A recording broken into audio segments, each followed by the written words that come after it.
برای درست کردن خمیر گلت مواد اولیه باید کاملا خنک باشن. آرد و نمک رو با هم قاطی کردم و بعد کره های از فریزر در اومده رو بهشون اضافه کردم. کره ها رو در خمیر له کردم. نمیخوام کاملا با هم مخلوط شن. نمیخوام اندازه تیکه های کره هم اندازه و یونیفرم بشه.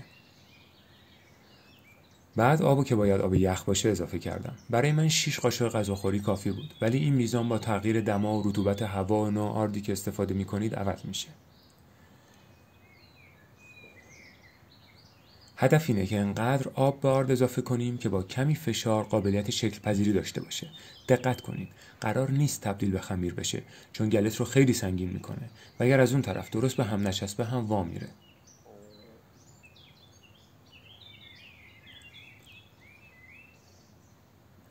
خمیر رو به شکل یک دیسک در آوردم و تو نایلون پیچیدم. خمیر باید حداقل نیم ساعت تو یخچال بمونه.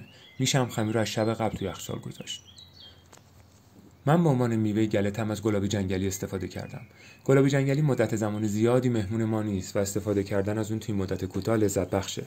از طرف دیگه گلابی جنگلی به خاطر اندازش ظاهر یک گلت سیب یا گلابی مینیاتوری رو به این گلت میده. این رو هم فراموش نکنیم که میوه‌های ترش و شیرین اصولاً میوه‌های مناسبی برای تارت و پای هستن.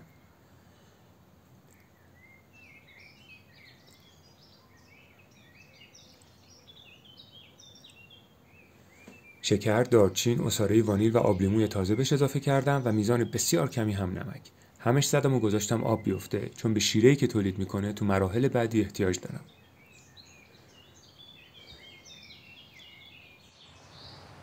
خمیر رو از یخچال درآوردم و روی یک سطح آردزده پهن کردم. من این میزان خمیر رو 3 قسمت کردم. میشه باشه گلت کاملا درست کرد. ولی همونطور که گفتم، گلابی جنگلی میوه کوچیکیه و این اندازه به نظرم اندازه مناسبه. خمیر رو پهن کردم. تو هر مرحله‌ای که احساس کردید که خمیرتون ذره‌ای گرم شده و راحت نمیشه باش کار کرد، یه مدت بذارینش توی یخچال. من خمیرامو بعد از اینکه پهن کردم دوباره نیم ساعت توی یخچال گذاشتم. از یخچال که درش آوردم گذاشتمش رو کاغذ روغنی. بعد منطقه‌ای که قرار بود میوه روش بیاد رو شکرپاش کردم. میوه رو روی خمیر به هر شکلی که بخوایم میتونیم بچینیم یا حتی کپه کنیم. شکل گلابی جنگلی به من این اجازه رو داد که به این شکل مارپیچ بچینمش.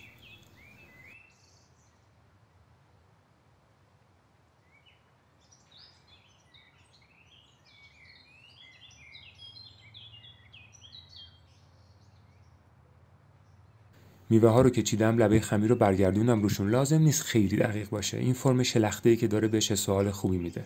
بعد روی خمیرها رو کره آب شده زدم. شما میتونید از تخم مرغ همزده هم استفاده کنید و بعد روش شکر پاشیدم. اینا نیم ساعت میرن تو فر 180 درجه سانتیگراد.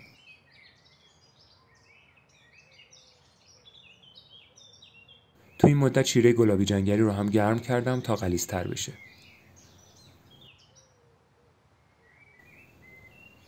گلت‌ها رو از فر درآوردم و شیره رو بهشون اضافه کردم و دوباره برشون گردوندم تو فر تا زمانی که گلت رنگ قهوه‌ای برشتش رو به دست بیاره.